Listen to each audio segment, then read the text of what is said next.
What up? What up? What up? Welcome back to Famous Enough. If you new here, you shouldn't be.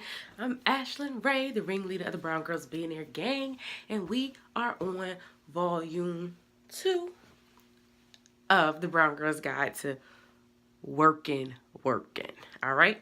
So on the first video, actually,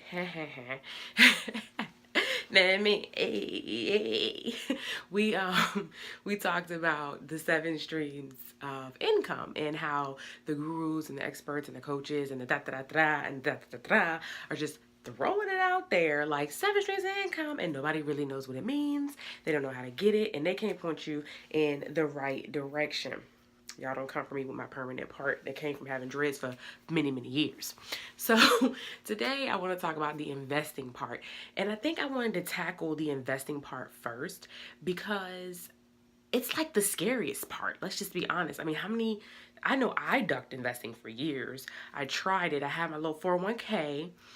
And that was great and everything, but I didn't know what the fuck they was doing. You know, I just chose some stuff that looked moderately not risky, right?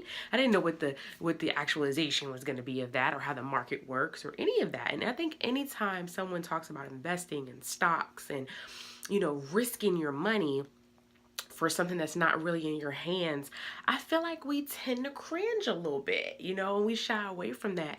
And I get it, you know. Ooh, girl, I got that Vaseline everywhere. But I feel like, you know, once we bring it out, it's like we cringe about it. And it's like, why are we running from this, guys? This is how white people get rich. This is how rich people get rich. Okay? And us brown people tend to shy away from it, but not because we scared, but we don't know. And you're usually fearful of what you're ignorant to, right? So I just want to tell y'all how I got into it, how I stepped into it, and I want to like share that with you guys because I'm winning and this shit's great. And it's doing stuff for me while I go to regular work or work on a client's work or do some other things. So I think let's start out with this. The main thing is people say I don't have no money, right? I don't have any money to invest. And you know, that was true back in the day when you had to be an accredited investor. And let me just give you the definition real quick of an accredited investor. An accredited investor is someone who has a net worth of $1 million. They consistently make over $200,000 yearly. And I think there's one more caveat or reason that would make you an accredited investor. I can't think of it off the top of my head right now, but mainly you have a net worth of $1 million or you're making more than $200,000 a year. And so, and I think it might be a combination of both, but okay, unless you got $1 million, you're making more than $200,000 a year, you aren't fitting that category, you dig? So how do you get started when you're just a regular Joe, small Jane, Julie, right? And you want to get into the investing game. Well, nowadays it's really easy for us to get into it because there's something called crowdfunding. And so there are crowdfunding and there are shared investing apps, okay? And so I know you've probably seen these different types of apps like Robinhood, Acorns, Stash, and some of those type of apps that allow you to invest. But it sounds scary, right? It's like, okay, I'm gonna download this electronic thing about this stuff that I don't understand and I'm gonna give them my money. Yeah, sure, this is exactly what I'm gonna do, right? Sounds like one of those scams that they play on your grandma with the social security situation, right? And then next thing you know, you give up your social security number and you have nothing, right? But I can tell you that is not exactly how that works. So technology is dope and it is allowing us to do really cool things, right? And so let's talk about it.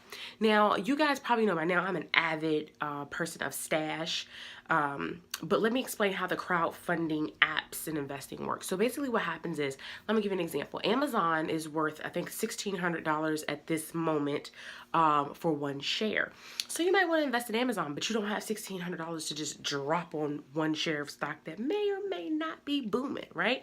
So what you do is you invest with other people. So let's say 5 of us pool our money together, or 4 of us pool our money together for $420 a piece, and now we own one share together, right?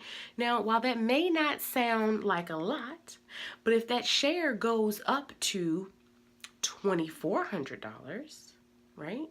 Now, each of us, we initially put in, you know, 400. So let me do something easy for myself. 24. Okay. We put in $400, right? So now we can pull out 800. That is not the right math. I probably shouldn't be teaching you guys about investing now. I can't get my math straight. And I have an engineering background. Look, don't judge me. Judge your mama, okay? So let's just say it doubled. It was worth $3,200 over the next 5, or say 3 years. In 3 years, it's worth $3,200. So over 3 years, guess what? You doubled your money and you did nothing. You literally put your money together with someone else, okay? And in 3 years, you did nothing and you doubled your money. Like, you didn't do anything. You lived your life and the money grew and we stacked it up and we rigged it up. You dig? Okay? So that's the concept of it, okay? So then there's, and I'll explain later why I feel like Stash is my favorite app. Actually, I'm just going to do it now. So Robinhood is really good, but you need to already know how to invest a little bit. Stash is dope because it has like a stash coach where it teaches you about different stocks, how they go up and down, what's going on in the news, how to stay abreast, and all of this good stuff. And so as a beginner, you feel more comfortable because you're literally learning as you go. Now, Robinhood is dope, but you might need to know a little bit more about investing before you feel comfortable putting your money in there. Acorns, I tried it. I didn't like it. I'm just going to be honest with you. I didn't like the user interface. I didn't like the way it explained how my money was going or where it was going. And I didn't like how it snatched my money randomly. With Auto Stash, I have a auto transfer that happens every 2 weeks and I know exactly what's going to come out. So you could do the same with Robinhood. With Acorns, they do this roundup thing. It's whatever. But you know what? Try your luck with it. Whatever. Right? So then E-Trade. Now E-Trade, you probably see that a lot of the really crazy commercials going on TV for that. And E-Trade is really dope too, but I feel like that is an intermediate level. I feel like you should start with something lower, get your feet wet, learn some shit, and then you can go up to the next level, okay? And that would be E-Trade or Ameritrade and those type of companies. They're great. I'm just saying, learn a little something first, because I feel like, you know, if you do something and you get burned immediately, you're gonna shy away from it. And this is a really great tool. This is literally one of those 7 streams of income, right? So the other thing we talked about was real estate, invested in real estate. And so you think about it, you're like, I don't want to flip a house, I don't want to buy houses, I don't want to be a landlord. Well, guess what? You can invest in people's projects, people who need to flip, people who need to rehab different neighborhoods and things like that, but they need your money, okay? Now, these come in different ways. I don't want to make this video too long. I like to keep it around 10 minutes. But you can do the same thing with real estate investing like you can, like I explained to you, with the crowdfunding investing, okay? And so they have different types, right? So you have a real estate, REITs, real estate investment trust.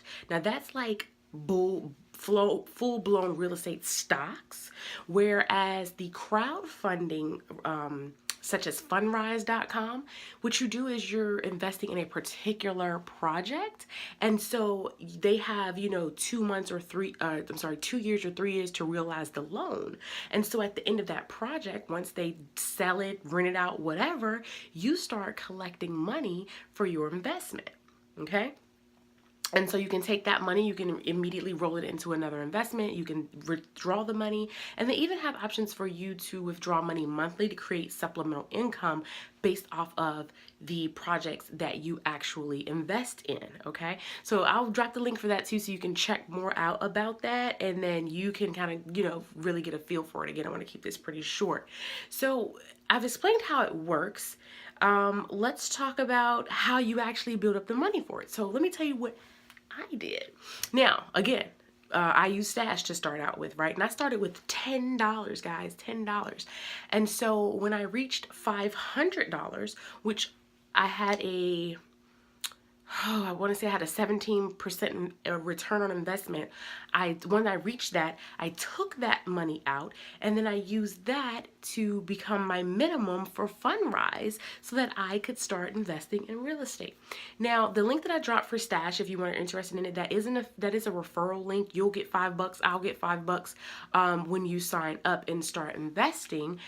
However, Fundrise, I'm just going to drop the link because they don't have a referral link or whatever, but who cares? It's really worth it. I love it. And so I'm going to drop it so you guys can check that out. The minimum for Fundrise is $500. So I started with Stash. Now, when I started with Stash, I didn't know about Fundrise, but I did go ahead and work up to that $500 to get the minimum buy-in, which is $500. So I think after that is $1,000. Now, most of these apps and things like that for the real estate, they're generally $1,000 buy-ins. Fundrise is the lowest one I found at $500.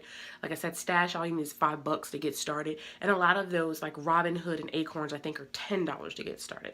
So, you know, again, you're gonna have to check these things out and look at the user interfaces to see what works for you. But because you might like Acorn while I hated it, you know what I mean? So I'm just gonna let you kind of figure that out. Now, the other thing that I wanted to talk about was peer-to-peer lending, which is a little different. Peer-to-peer lending is I think Lending Club or Lending Tree. I'm not sure which one, but we can drop links to both of them. And you know what? You guys are really savvy and you're listening to me, so I know you're interested in money and making money, and I know you can figure out which one is which. But peer-to-peer lending is where your peers need money for projects to start businesses or whatever the case may be, and then you choose the project that you're willing to invest in. So very similar to doing like Fundrise, where you choose a real estate development or investment to invest in. In this case, these are going to be different businesses and stuff. Now, all of these different apps and these different companies vet these people's projects before you even get to it, right? So like, I think it's something like only 5% makes it to your view, your vision for you to actually invest in. But it's still going to be up to you for you to look at these things and weigh the pros and cons before you actually put your money into it. Again, Stash is probably the least risky. Stash, Acorn, Robinhood is probably least risky. Once you get up to like Fundrise, peer-to-peer lending, things like that, the buy-in is a little more significant, and so you're taking a bigger risk, obviously. But if you are hanging out on Famous Enough and you are part of the Brown Girls, a billionaire gang, or just listening to me for business tips and you're trying to make your first milli like the rest of us, then you already know that it takes money to make money, and all of this shit is a risk. Okay, my business was a risk, is a risk, will be a risk, and that's just how the cookie crumbles. Shit, your daily job is a risk. They could let you go at any time, right? So I want you to also weigh those options as well. I realize we get really skeptical. I started this video out talking about how we tend to shy away from things that we don't understand, but I really encourage you guys to just educate yourselves and really learn more about it, because this is a really good, solid way for us to let our money work for us. We will not be rich trying to exchange our time for every dollar we make. So we have to find avenues to funnel our money so that it grows for us. And this is the number one way of, outside of your earned salary income, right? Because we're trading time for money for that. So this is the number one way to get started with that. So again, I'm going to drop those links in there. Don't forget to hit the like button. Don't forget to subscribe. Don't forget to share, because you know you love me. Hey. All right, and then stay tuned for Brown Girl's Guide to Workin' Working Volume 3. Okay, guys, I'm out.